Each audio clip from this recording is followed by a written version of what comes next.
is a part shown in figure 6.65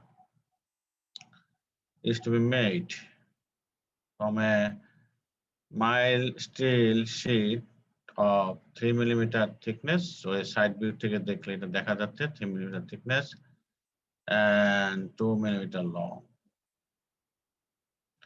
প্রশ্ন হলো যে determine the strip layout. পরে প্রশ্ন হলো যে 2 মিটার লং যে স্ট্রিপটা আছে সেখান থেকে কয়টা parts can be past from the strip, কয়টা পার্টস বানানো যাবে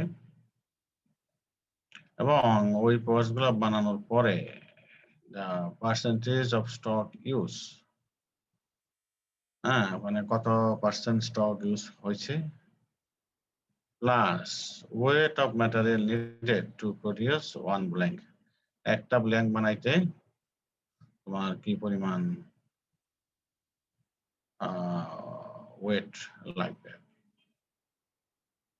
তো এখানে যদি ছবিটা দেখো, তো ছবিটাকে যদি আমরা ওই যে স্ট্রিপ লেআউটে করাইছিলাম, তো স্ট্রিপটা হলো 2 মিটার লম্বা, ঠিক আছে। এখন তারপরে তুমি এই জিনিসটা বানাবা, তাহলে এরকম পরপর কয়েকটা বসায় দাও, বসায় দিয়ে জাস্ট ছবিটা ক্লিয়ার করার জন্য যে আমরা according to lip strip layout তোমরা খেয়াল করে দেখো, এটা হলো এল, এটা হলো এইচ অফ দা প্রোডাক্ট যেটা বানাইতে চাচ্ছি, ডব্লুটা হলো স্ট্রিপটাল উইথ, আর এটা তো 2 মিটার লম্বা আছে। এখন হোয়াট ইজ বি? বি হলো gap between two consecutive product. এখানে বি বলতে এটা সাধারণত থিকনেসের সাথে সম্পর্ক, এবং এখানে আমরা দেখব বি ইজ ইকুয়াল টু টি ধরবে, অর্থাৎ থিকনেসের সাথে সমান করেছে।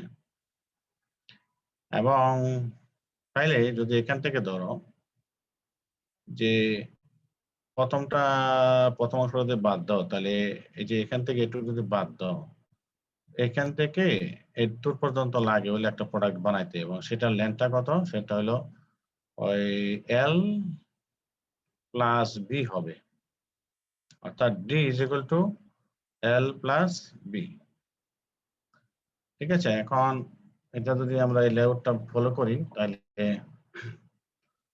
আমরা যদি এখানে যাই, তাহলে এই যে এখান থেকে এইটুক যে গ্যাপটা, এটাকে আমরা বলি এ, অর্থাৎ ডব্লিউ থেকে এইচ বাদ দিলে দুই সাইডে যে গ্যাপটা থাকবে এটাকে বলি A is equal to T plus 0.015 into H. এটা একটা লেআউট ফর্মুলা আমরা দেখেছিলাম অনেক আগে। সেখান থেকে থিকনেস 3 মান বসাইলে তুমি পাচ্ছ 4.5। এখন তাহলে ডব্লিউটা কত হবে? ডব্লিউটা হবে H plus 2 A, H plus 2 A, তাহলে বস্তুটার ডব্লিউ পাই গেছো 109 মিলিমিটার। এখন এই B is equal to T is equal to 3 millimetre, এটা আমরা জানি যে এটা সাধারণত থিকনেসের অ্যাটলিস্ট থিকনেসের সমান রাখতে হয়। তাহলে পার ব্ল্যাঙ্ক বানাইতে কি পরিমাণ স্টক লেন্থ যাবে? স্টক লেন্থ যাবে, প্রতিটা ব্ল্যাঙ্ক বানাইতে স্টক লেন্থ যাবে কত? বলো, একজনে বলো। L plus B. L plus B. তাহলে length of the stock to produce one blank plus B, যেটা এল বলি, সেটা এল এত 63। স্যার, হ্যাঁ স্যার এ আর বি কখন সমান হবে আর কখন সমান হবে না, এটা কোনো আছে? মানে এখানে সমান না, আরেকটা জায়গায় দেখছি ওখানে সমান এ আর বিটা। তুমি রিস্ক না নিয়ে এই ধরনের ফর্মুলা ইউজ করবা, ফর্মুলাগুলো আছে তো।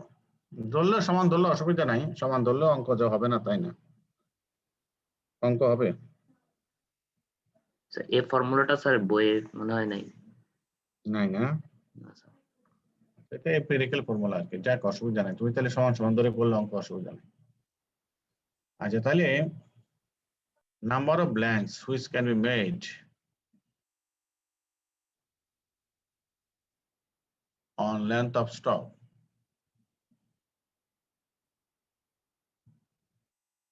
সেটা নাম্বার অফ ব্ল্যাঙ্কস কয়টা বানানো যাবে, দেখো পুরো এস বিয়োগ যে কোনো এক মাথা থেকে বি বাদ যাবে, হয় এটা না হয় এটা, যেটা ইচ্ছা, বাকি সব ইউজ হবে। খেয়াল করে দেখো, এই যে ডট ডট লাইন যদি ধরো তাহলে এই বি যদি বাদ দাও বাকি সব ইউজ হবে, অথবা এটা যদি ধরো তাহলে পরের থেকে ইউজ হবে, যে কোনো এক সাইডে একটা বি বাদ যাবে। খেয়াল করে দেখো, তাহলে এস মাইনাস বি,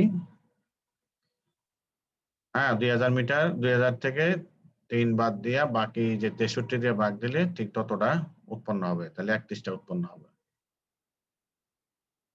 ঠিক আছে, আর যদি এখন বলো যে তাহলে পার্সেন্টেজ অফ স্টক ইউজ কত, এটা দরকার নাই, এটা আমাদের এখানে তেমন ইম্পর্টেন্ট না, আমরা এটা দিয়ে করবো। পার্সেন্ট অফ স্টক ইউজ মানে কি, টোটাল প্রোডাক্টের এরিয়া ডিভাইডেড বাই ওইটাকে বানাইতে গিয়ে যতটুকু এরিয়া লাগে ইনটু 100। তাহলে টোটাল একটা প্রোডাক্টের এরিয়া হলো এল ইনটু অর্থাৎ 100 ইনটু 60, তাই না?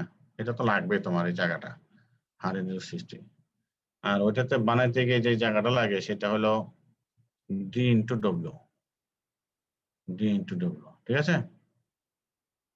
তাহলে এখান থেকে তুমি ডব্লিউটা তো জানো, এই ডব্লিউটা অলরেডি আগে বাই করছে হয়তো, যে এইচ প্লাস 2a, তাহলে এটা অলরেডি 109। তাহলে এখন সোজা হিসাব, এটা হবে 60 ইন্টু 100, নিচে হবে 169 ইন্টু কত বলো বলো? স্যার ডি হবে না? হ্যাঁ 63, গুড 63। তাহলে এই যে 63 ইন্টু 109, তাহলে প্রতিটা স্টক ইউজে 87.3% ইউজ হচ্ছে, তাহলে পার্সেন্টেজ স্টক ইউজ হয়ে গেল। এবার weight of material needed to produce one blank, এখন একটা ব্ল্যাঙ্ক বানাইতে আসলে জায়গা লাগে, ব্ল্যাঙ্কের জায়গা লাগে হইলো এটা, অর্থাৎ ডব্লিউ ইন্টু ডি, তাই না? এই জায়গাটা লাগে আর কি, ওই স্ট্রিপটের। তাহলে যেহেতু স্টিল ম্যাটেরিয়াল, স্টিলের রো হইলো 0.007 KG per centimetre square for steel, তাহলে W into D into T আয়তন ইন্টু রো, তাহলে এটা পেয়ে গেলা এই ওয়েট। তো এই ধরনের অঙ্ক পরীক্ষায় মাঝে মাঝে আসতে পারে, তো তোমরা এই ধরনের ভালো করে করবা। স্যার স্যার এখানে স্যার বি সমান সমান তো স্যার, বিটা তো আমরা মানে ডি এর উপরে ডিপেন্ড করে বাইর করি, মানে লেস দেন 60 হইলে একটা, আবার গ্রেটার দেন 60 হইলে আরেকটা, আবার দেখা যাচ্ছে যে ডিটাই বাইর করতে আবার বি লাগতেছে, তাহলে দুইটা তো কিভাবে সম্ভব একসাথে? কনজিকিউটিভ ইস্যু, হ্যাঁ কনজিকিউটিভ ইস্যু। এখানে তো সাইটের বেশি হবে, মানে 60 বেশি হবে, এখানে আমরা তো 1.5 ইউজ করতে পারি স্যার। কোথায় ওই ইয়াতে সাইডে? স্যার বিটা বের করতে টি সাথে আমরা তো 1.5 মাল্টিপ্লাই করতে পারি চাইলে, কারণ এখানে তো লেন্থ তো 60, তা 60 এর সাথে যদি আমরা এখন বিটা অ্যাড করি। এই জন্যই তারা করে নাই, যে যেহেতু ব্ল্যাঙ্কের উইডথটা কম আছে, সেটা দিলে এটা সাপোর্ট করে না, বিধায় তারা রিডিউসড ফরম্যাটে করছে। স্যার এই ইস্যুটা যখন আসবে তখন মানে স্যার কি ডিসিশন নিব ওখানে? কোনটাতে? যেমন স্যার ডি সমান এল প্লাস বি, আবার বিটাও চুজ করতে হয় আবার ডি এর উপর ভিত্তি করে। থিকনেস এর সাথে প্রপোর্শনাল করে ফেলা আর কি, সব থিকনেস দিয়ে। স্যার এখানে বিটা নিচ্ছে স্যার টেবিল থেকে, আবার বিটা তো স্যার আমি ইকুয়েশন দিয়েও করতে পারি। হ্যাঁ করতে পারো, তো যে কোনো একটা প্রসেস ইউজ করবা আর কি, আইদার এটা না হয় টেবিল, না হয় জিওমেট্রিক স্ট্রাকচার থেকেও আসতে পারে, তুমি একটা এসিউম করে নিলা, এই আর কি। জি স্যার। স্যার টেবিলগুলো তো স্যার দেওয়া আমাদের প্রোভাইড করা হবে না স্যার পরীক্ষা হলে স্যার? হ্যাঁ স্যার টেবিলগুলোতে স্যার কি আমার ইকুয়েশনগুলো থাকবে? ইম্পর্টেন্ট ইকুয়েশন তোমরা শিখবা, বাকিগুলো আমরা দিব। জি স্যার, যদি ইকুয়েশন দেওয়া থাকে তাহলে আমি ইকুয়েশন ইউজ করলে হয়ে যাচ্ছে, কিন্তু ইকুয়েশন না দিলে তো সব ইকুয়েশন মুখস্থ রাখা তো পসিবল কিনা। না, আমরা রিকোয়ার্ড ইকুয়েশন কিছুটা হেল্প করি প্রশ্নের মধ্যে, সমস্যা নাই। জি sir.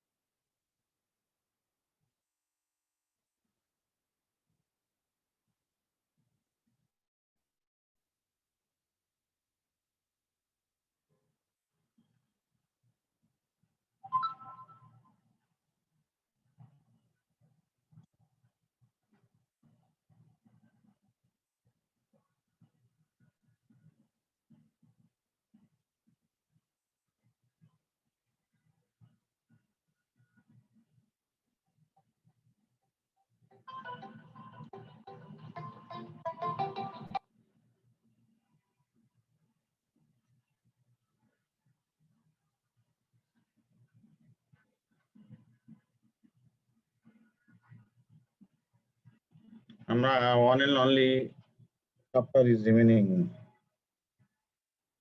bending, forming and drawing dies.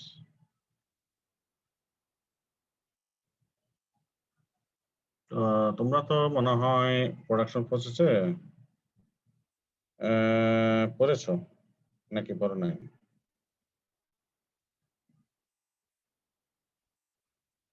Bending trending পড়ছো, ফর্মিং পড়ছো, ড্রয়িং পড়ছো? বলো না, একজনে বলো। প্রোডাকশন প্রসেসে ছিল স্যার। জি স্যার, প্রোডাকশন প্রসেসে ছিল। আচ্ছা,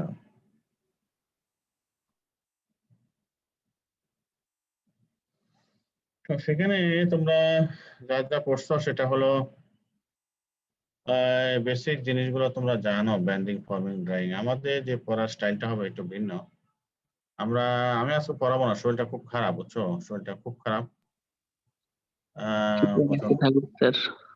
আমি জাস্ট ওই তোমাদেরকে কি পড়াবো সেটার একটা গাইডলাইন, অর্থাৎ আমরা ডিজাইনে চলে যাব বিভিন্ন।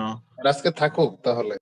হ্যাঁ, থাকবে থাকবে, আমি পড়াবো না। সাত ইকুয়েশন গুলো নিয়ে আমরা আগের মতনই ফর্মিং ডাইজের হিসাব নিকাশ গুলা করবো, করে কিছু তোমার এই যে এখানে কিছু ফর্মুলেশন আছে, ওইটাই আমরা কিছু যে ব্ল্যাঙ্ক সাইজ বাই করার কিছু ফর্মুলেশন আছে, সেখান থেকে আমরা কিছু ড্রয়িং এর জন্য কিছু ফোর্স কি রকম লাগবে না লাগবে এগুলো দিয়ে কিছু ফর্মুলেশন করে আমরা কমপ্লিটলি একটা এখানেও একটা ডাই ডিজাইন করবো আর কি, বুঝছো?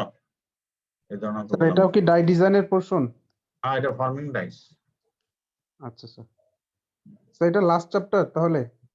আমাদের আর নাই, সিলেবাস আর নাই। ঠিক আছে। জি স্যার। প্রচন্ড শরীর ব্যথা, মাথা ব্যথা করতেছে, বুঝছো, থাকবে পড়াইতে পারতেছে না।